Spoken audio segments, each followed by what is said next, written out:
much. I want to just get right into answering your questions. And good, Miss York's class hopped on as well. So we're going to start over here in Calgary, then we're going to move to Fort McMurray, then we're going to move to Miss York's class, and then we're going to move to Steph Takali's class over there. So Miss Garrick's class, what's your first question? Yeah. Loud. Ask them loud. What did you do? What is your favorite sport in the Summer Olympics? Say that. Can you say that again?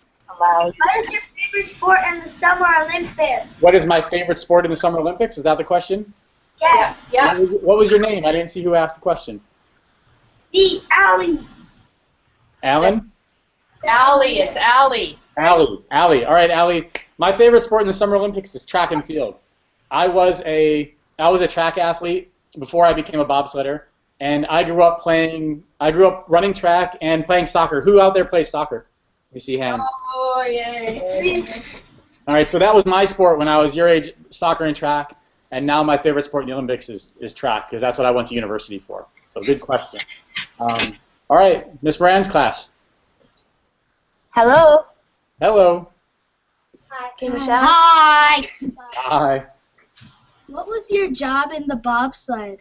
What was my job in the bobsled? What's your name? Michelle.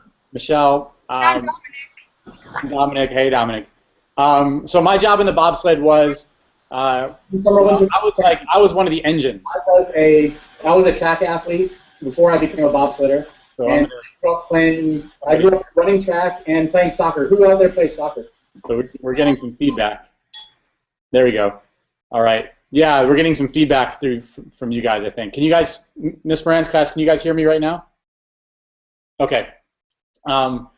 So my job in the bobsled was to push the sled. So I was one of the horses, so I had to accelerate the sled as fast as I could. We pushed for about 5 seconds, and then we got in. So there's 4 of us that pushed and accelerated, and once we got in, the driver drove the bobsled down the track, but our job was to move with the sled as it was and then at times whenever I was the brakeman, the job was also to pull the brakes at the end. But really the biggest, most important thing was 5 seconds at the beginning.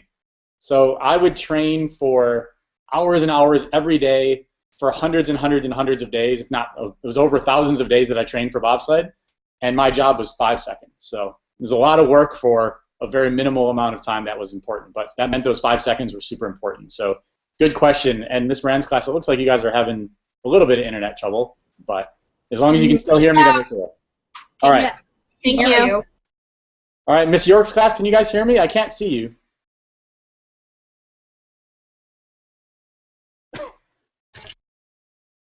Having some problems. Can you not see us? Because our videos... There we go. I got you now. You got us? Yep, I got you now. Okay. Hi, everybody. Hi. You guys have a question for me? You asked him, has he ever gone down the bobsled track? Have you ever gone? That you have to walk over on like ice skates or skis. Have you ever gone down a bobsled track with ice skates? What's your name? Bryce Connor Graham. Bryce Connor Graham. Nice to meet you, and great question. Have I ever gone down the bobsled track on ice skates? I have not, but I've seen people do it, and it's crazy. Because on a bobsled track, the bobsleds themselves go upwards of 90 miles an hour, which means like over 150 kilometers an hour, so way faster than you drive on the highway. And I've actually seen somebody go down on ice skates in Switzerland. They padded up, they had a helmet, they looked like they were going out to the hockey rink, and they had their pads on and everything, and they actually went down the track, and it was pretty awesome to see, and crazy too. But good question. All right, we'll move over to Wisconsin now. Ms. Takali's class.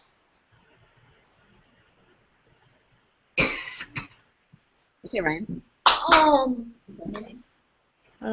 Ryan, what have you learned from other athletes?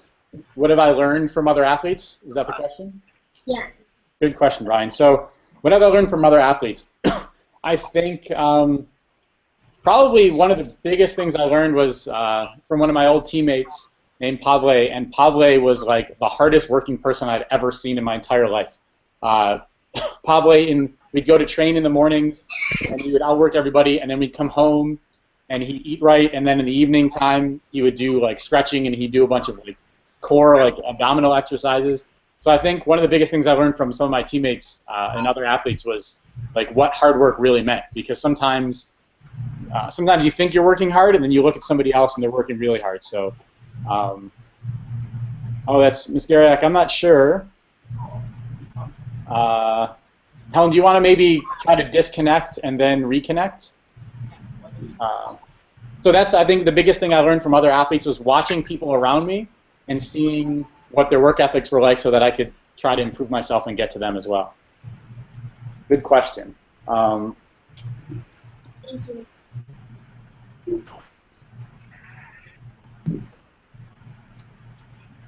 All right, we're going to switch now over to, well, Ms. Gariak's class seems to be like having some problems. And I see we have Miss Nalen's class. Hey, Jen. It's only me right now, but they'll come in at the end. Okay. Okay. Per class. So we're gonna, Helen, we'll let you reconnect and then re-hop on. I'll send you another invite once you hang up, and hopefully that'll help. So let's switch over to Miss Moran's class again in Fort Mac.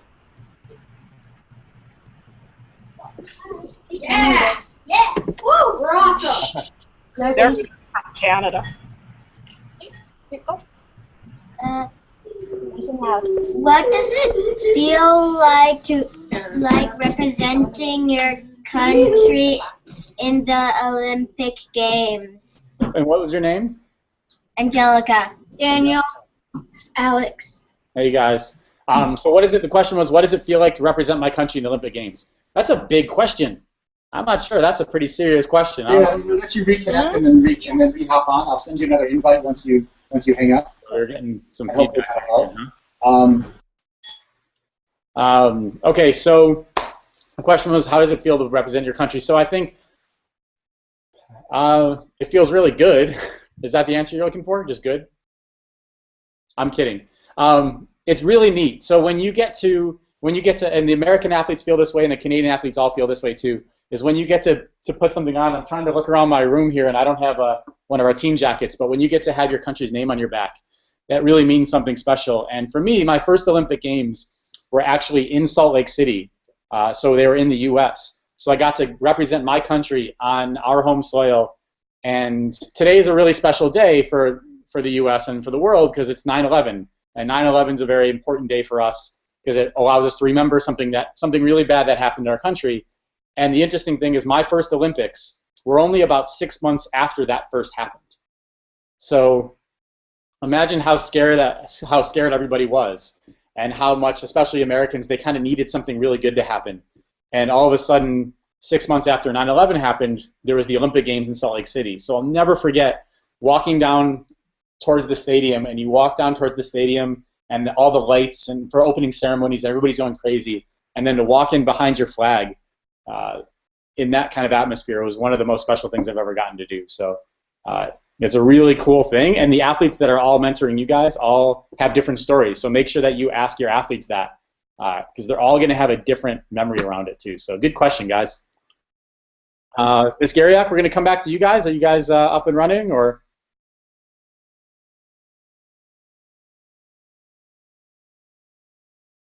Especially Americans. We're still having the same issues, Steve. I'm hearing your past conversation and the questions, and it's kind of hard to tell the difference between the two of them. Yeah, I don't know what's happening. And all the lights. And how about this, guys? How about walking behind your flag? How about this, since it's kind of getting really funky with one of the most special things I've ever done? How about I'll come visit you guys next week? And the athletes that are you guys all. Okay. Okay. Thanks. We'll log off then. All right. Good question, guys. Okay, we're going to head over to Miss York's class.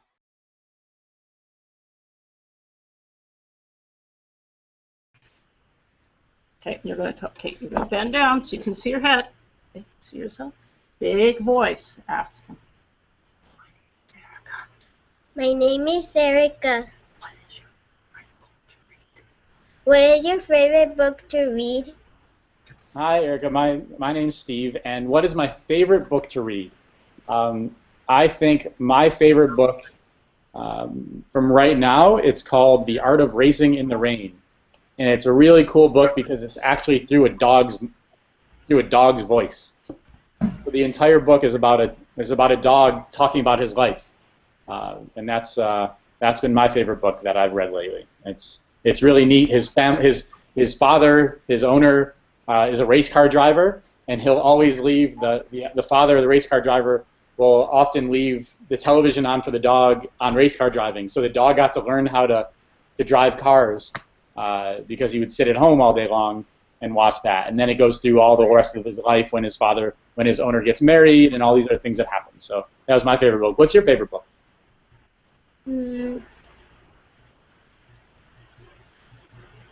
Princess? Princess is your favorite book. Very cool. Well, thank you. That's a great question. Thank you. You're welcome. All right, Ms. Takali's class. Going back to Wisconsin.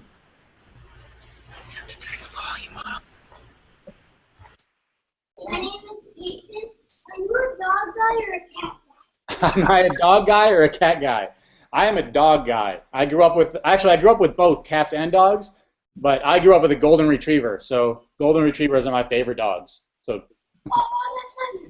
I like it. All right, thanks, guys. Ms. Nalen's class. We're gonna head over to Ontario. Thanks for joining us. How's it going, guys? Yeah, you guys. Hi, Steve. So they're actually out for recess. So these guys, I put an announcement outside that they can come in if they want. So they all came running in. Oh, awesome. So Taylor. Have you met all of the Compass champion or classroom champion athlete mentors in person? How do we? So can you ask that again? It cut out a little. Ask that again. Have you met all of the classroom champion athlete mentors in person? Have I met all the classroom champions athlete mentors in person? No, I haven't. There used to be a time when I had. Well, actually, no. I guess I never really did all the time. I've talked to all of them on the phone. I've talked to all of them on Google Hangout like this. But as we grow, now that we have, we used to, when we first started, there was just me, and then we had 7 athletes, and now we have 23 or 24 athletes. So now, and we have some people who don't live in Calgary or that I haven't met. So I've actually now, probably in person, I've probably only met 5 or 6 in person. So most of the rest of them I just know now through on the phone or Google Hangout like this. So good question. Miss Moran's class. Which sport did you train most hard for? Which sport did I train the hardest for? What was your name? Layla. Layla. And how about you guys? Zach. Zach. And Jacob. Jacob. All right, thanks, guys. So what sport did I train the hardest for?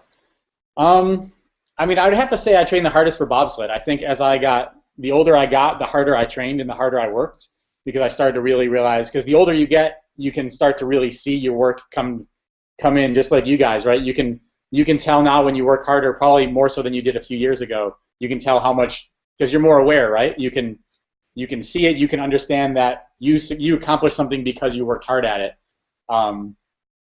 Same thing for me. So I think bobsled I worked the hardest. I think track and field I probably threw up the most during training because it would make you sick because I would run so hard and run so far. But I think when it came to like overall like what I worked the hardest at, it would be bobsled, and it kind of paid off, I guess, huh? All right, thanks, guys. Yes.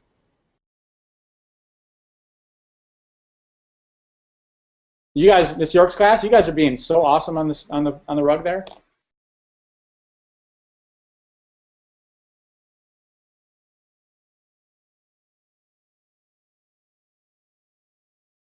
So My name's Gunnar, and do you still do bobsled? What was the question, Gunnar? bigger voice again. My name's Gunnar, and do you still do the bobsled? Do I still do the bobsled? That's a good question. So bobsled's not really something that you do like kind of like go out and play basketball or play soccer as much, but I still go down the hill probably 2 or 3 times a year, and we go down because we raise money for charities. So quite often what we'll do is we'll have like fundraising events that people will hold, and we'll auction off bobsled rides with myself or other Olympic medalists, so people can donate a whole lot of money to an organization that means a lot to them, and in turn they get to go down the bobsled track with us. So I get to go down the hill a few times a year, and I love it. So much fun. Good question. Thank you. All right, over to Wisconsin, Mr. Colley's class.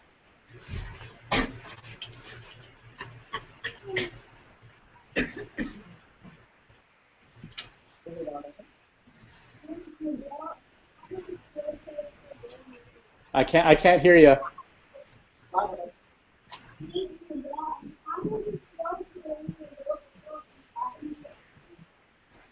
I can't hear him, Steph. Maybe you want to have him come up to the. Okay, why don't you come up?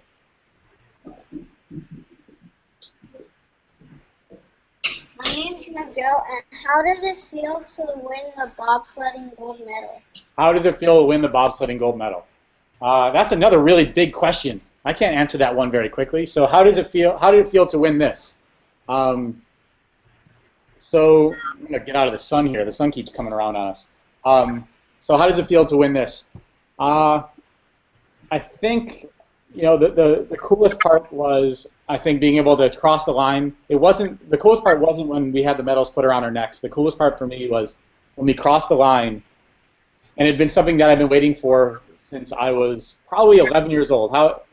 How many of you guys are within 2 to 3 years of 11 years old? So probably most of you guys, except for maybe Miss York's class, you're close to 10 or 11 years old within a few years. So ever since I was 11 years old, I wanted to go to the Olympics, and I wanted one of these. And it took me until I was 31 to win it. So imagine wanting something for 20 years, working for something for 20 years. You can imagine how good that feels. I mean, when you do something for 6 months, it feels really good. So it felt amazing, and I think my favorite part was when we crossed the line and we got out of the sleds, and I was able to celebrate with my team.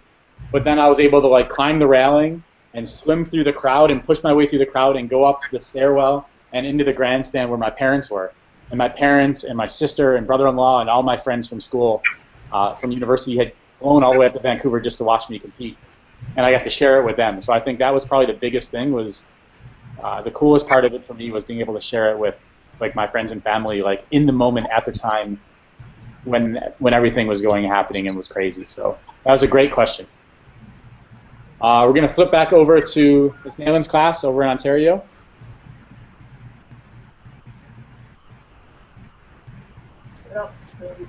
Hey, Hayden. Super loud. Anyone that you want. In bobsled, were you nervous for your first race? Can you Did you hear that? speak up a little bit? Yep. Really loud, like shout. In bobsled, were you nervous before your first race? That's the kind of shouting I wanted to hear. Yeah, before my first race I was nervous. Before my second race I was nervous. Before my 5th race, my 10th race, my 50th race, my 100th race. You always get a little bit nervous before competing. And if you don't, then you're not trying hard enough, because you get nervous because why do you get nervous? You're nervous because you put a whole lot of work into something and you're not sure if it's going to work out. And you're not sure if you're going to succeed or fail or fall on your face or crash in a case of a bobsled. So I got nervous before every race. Obviously, some you got a little bit more nervous than others. The Olympic Games are a little bit different than a World Cup is a little bit different than a World Championships. But I remember, probably one of the most nervous times I ever had was not my first race, but before my first time ever going down a bobsled track. That was nerve-wracking because you have zero idea what you're about to do.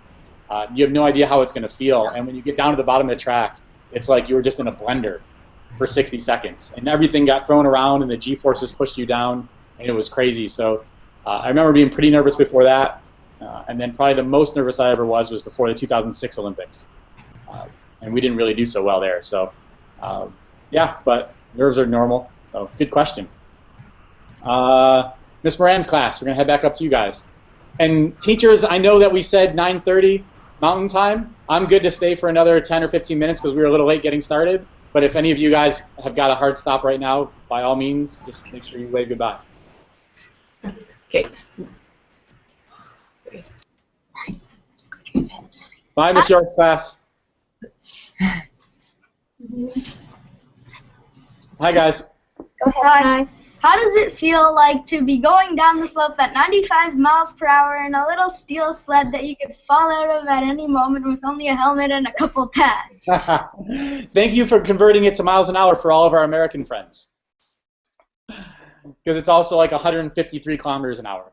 How does it feel going down the bobsled in something that you can crash in with 3 of your friends going over 90 miles an hour? Sometimes you feel not very smart. Sometimes you feel like, why am I doing this? I could die today. But it's amazing. It's awesome. Like, I got to do it for 10 years. I got to literally travel all over the world for free. The Olympic Committee paid for me to travel all over the world. And my job was to run for 5 seconds and sit and go down a bobsled track for a minute. Like, how cool is that? So it's fun. It's scary. Some tracks, like as I was talking about before about the nerves thing, some tracks are harder than others and more difficult than others. So you get a little bit more nervous because you know there's a little bit greater of a chance that you're going to crash. And then some tracks are a lot easier. And like some tracks like Park City, Utah is a fairly easy track. It's very like hard to crash there, but you go really fast. So those are more exciting than anything else. So does that answer your question? Yeah. All right, cool. Good question, guys. All right, it looks like I know Miss York's class is gone. All right, Mr. Colley's class, that's you guys.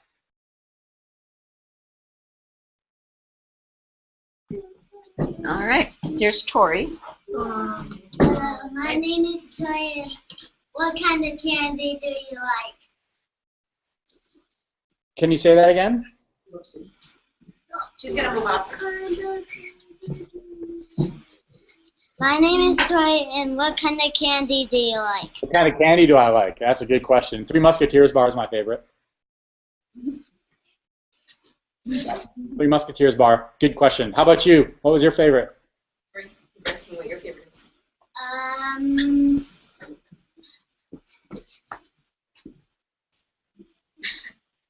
That's a hard question, Steve.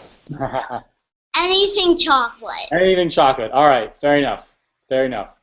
All right, we're going to head back over to Miss Nalen's class, or school, if you guys are part of her class. Okay, we've got Chris. What goals did you set as an athlete? What goals did I set as an athlete? That's a really big question, man. What goals did I set as an athlete? So it would have been like, there's a couple ways that we looked at that, because we did it. It wasn't just me setting my goals. We looked at it as a team. We looked at it as I always worked with my coach to set our goals, and we would never set a goal to say like our goal is to win the Olympics, because you know what? That's an obvious one. So there was no point in saying our goal is to win the Olympics for us, because obviously that was one of the goals. So our goal was to hit certain strength levels. So our goal was to say I would increase my power clean. So if power clean is a lift that we do, I would increase my power clean 10 kilograms. I would increase my back squat 20 pounds. I would run 0.05 of a second faster. So our goals were always based upon the things that we can control. Quite often I can't control whether I'm going to win the Olympics or not, because there's so many different variables that happen. So it's really hard to set that goal as a tangible thing. So we would set them as tangible things that we can control, and that were relevant to our success. So I knew that if I lifted 10 kilos heavier in the power clean, if I lifted 25 pounds more in the squat, if I ate correctly, and if I got the right therapy that I could stay healthy, then all those other goals would happen. Oh, does that make sense? So yeah, I mean, it's like people say like my goal is to do this, and I'm like, yes, obviously your goal is to do something really great, but what are the goals that, like, if you do certain things, what are the markers that are going to get you there? So that's always the stuff that we always planned on for us, and it's the same thing with Classroom Champions, where our current goal for Classroom Champions is to grow the organization and have Classroom Champions impact and be involved with more kids. That's an obvious one. So for us, we look at like if we get more athletes involved, if we get more donors involved, then all these other things will happen. So good question. All right, Miss Maya's class, somehow I sent the invite before, but it looks like you guys just got it. So we've gone through and we're kind of going through one class at a time to do questions and answers. So if you guys have any questions, we're going to pop in, but maybe first tell everybody where you're at. We have to unmute yourself. All right, this is Miss Maya's class, and we're over here in Phoenix, Arizona. Still melting, by the way. Well, there's snow on the ground here in Calgary, so. Oh, snow. We don't know what that looks like. Yeah, Flagstaff. All right, so that's the first question. Okay, come on over, Samantha. You can see.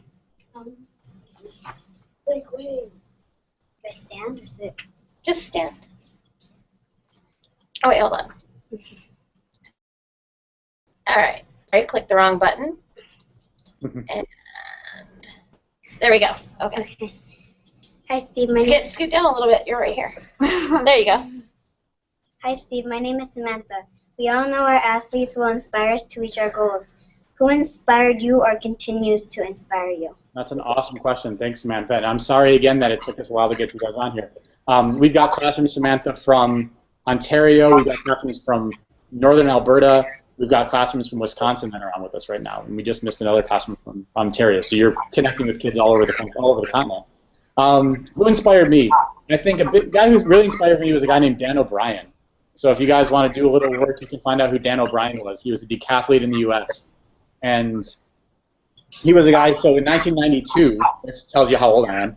So I was a kid. I was 13 years old 14 years old in 1992. And Dan O'Brien was, and I'm going to mute you guys because I'm hearing the feedback happen, okay? Okay. So Dan O'Brien in 1992 was the best decathlete in the world. They had like a huge campaign around him. Reebok had invested millions of dollars in this guy named Dan and Dave, and you can find these commercials online, Dan versus Dave, who's the world's greatest athlete.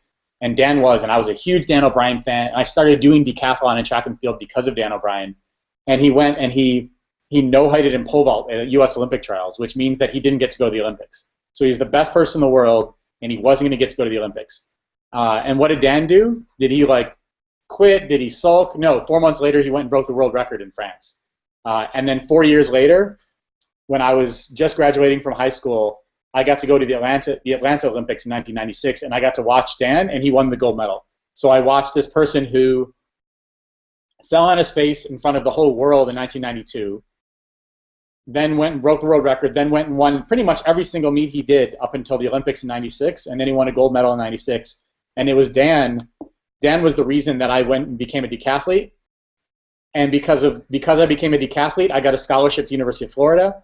And because I got a scholarship to University of Florida, I was a good enough athlete to make the Olympic team in bobsled after that. They trained me well enough to become an athlete.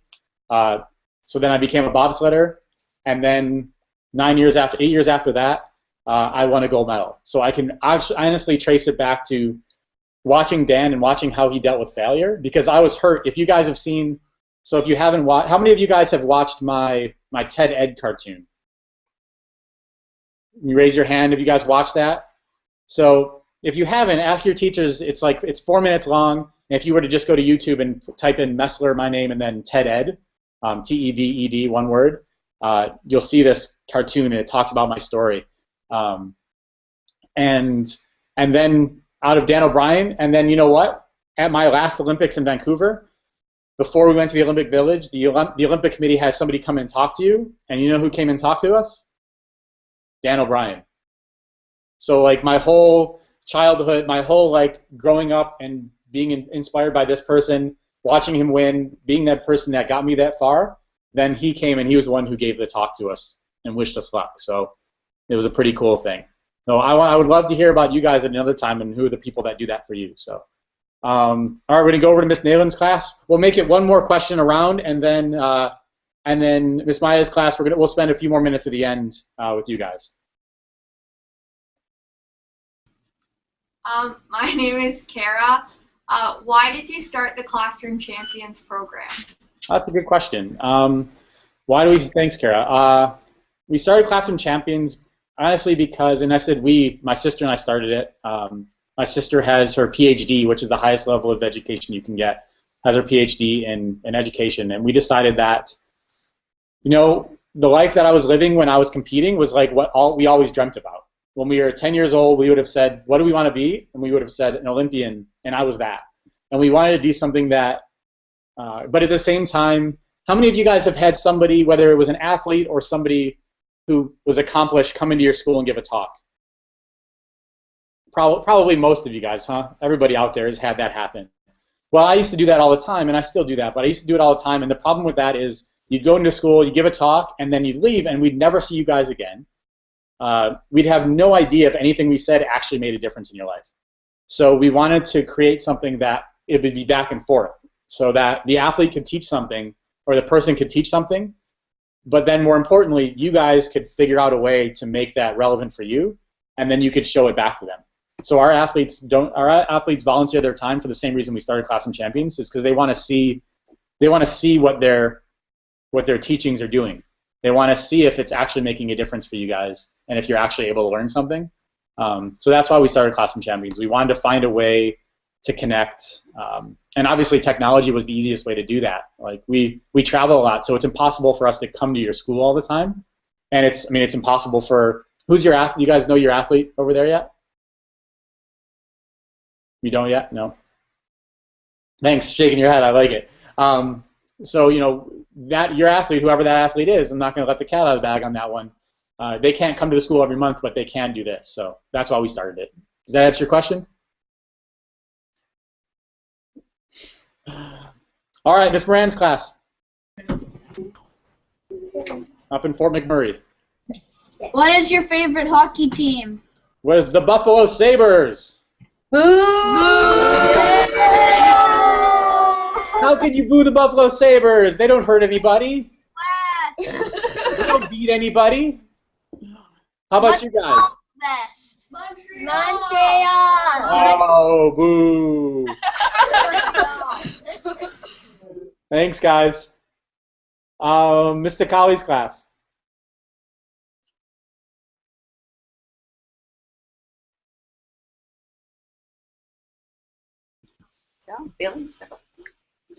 Can you tell us a funny story about Alana Myers, our athlete? Can I tell you a funny story about Alana Myers, your athlete? That's a good question. Yes, I can. Let's see. Let's see. I'm trying to think of a funny story that.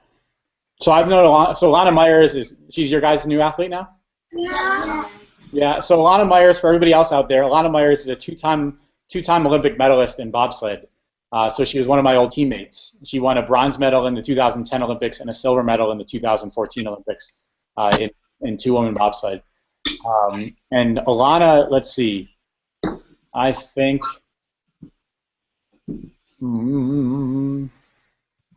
I'm trying to think of a good story for you. Let me get back to you guys on that one. All right? I'll keep on thinking about it as I'll go back and see if anybody else has.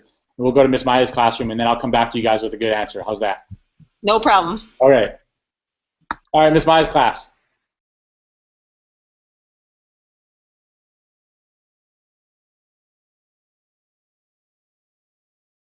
You have to unmute your screen. So if you put the mouse over my face, you'll see a little microphone button up there.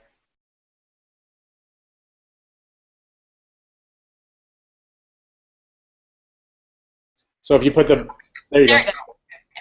Hi, Steve. My name is Isaiah. Do you have any rituals or superstitions when preparing for a competition? Hey, Isaiah. I used to. I used to have some really strict ones, and then I thought that if I didn't do those things, that I wouldn't be able to do well. And then I realized that when you get to the upper echelons of sport, you can't really control all the things that happen because you'll have. I'm going to go ahead and mute you guys just so I don't get the feedback.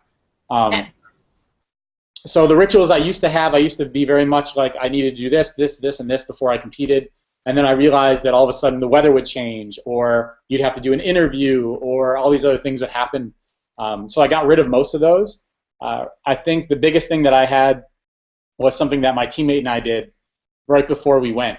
So it was a controlled part of the race where we had timing. So in bobsled, you'll see the guys will push the sled together, and everybody will kind of have a cadence, and then they'll push and do this. So what we would do was right before we went, probably about 2 minutes before we'd go, we would just do a simple thing. We would just do front set, ready. We'd punch our fists together. Front set, ready, go. Front set, ready, go. Front set, ready, go. And that was our little ritual just to get our minds into the timing that we needed. And that was just between Justin Olson and myself we would do. So over time, I eventually got rid of all the little things that I would make sure I needed to do of superstitions because I realized that it didn't really matter. I would do all my superstitions, and then you know what? I wouldn't do all that well. So I got rid of a lot of those. So good question. Thanks. All right, Mr. Colley's class. So the only funny story I can think of right away would be so Alana Myers got well, she's Alana Myers Taylor now, so Alana Taylor.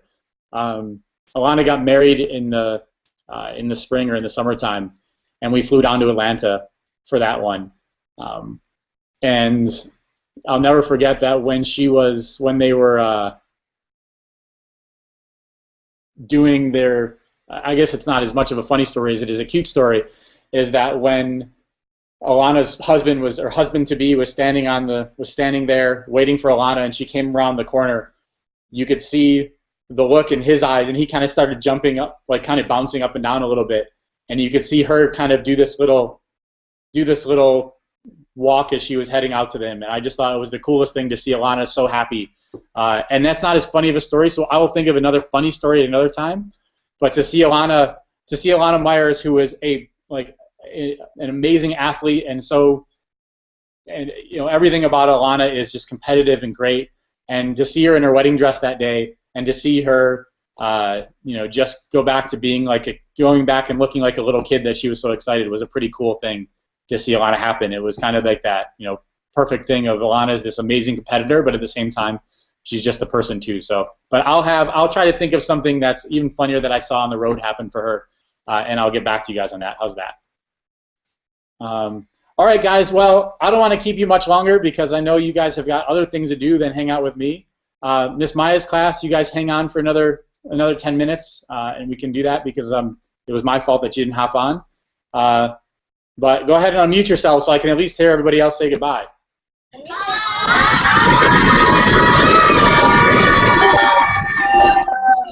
Thanks, guys. Have a good day.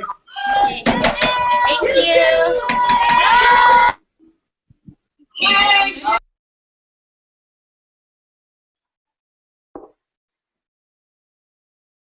All right, Miss Maya's class.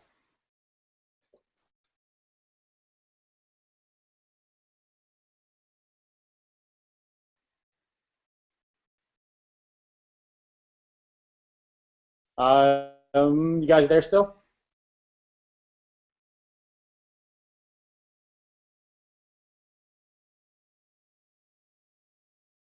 Hello?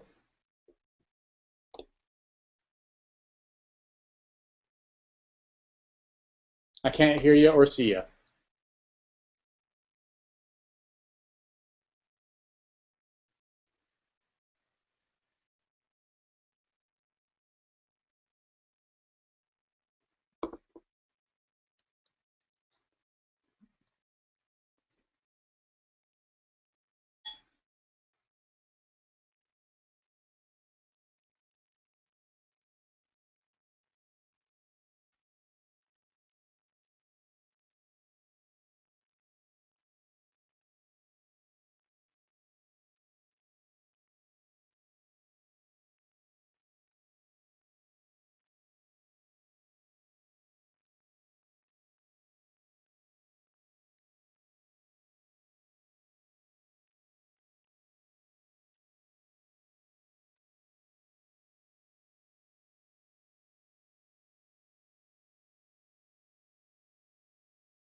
I probably wouldn't stay here tonight. Thanks, Captain Obvious. I'd get a deal for tonight, with deals for tonight from